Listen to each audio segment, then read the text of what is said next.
Seppur rallentata, non si ferma la somministrazione delle prime e seconde dosi di vaccino Pfizer-BioNTech e Moderna, soprattutto a persone anziane e operatori sanitari. In Fiera Padova l'attività vaccinale prosegue con 2.443 vaccini anche nella giornata di martedì.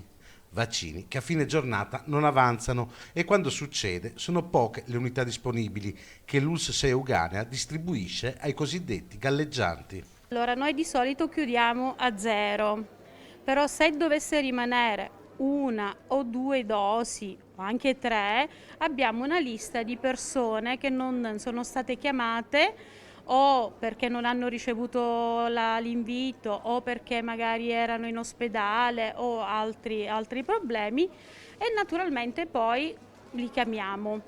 Quindi di fatto non rimane nulla. Categorie precise, operatori sanitari, forze dell'ordine, persone fragili, nel rigido rispetto delle ordinanze ministeriali e degli ordini di priorità stabiliti dalla Regione.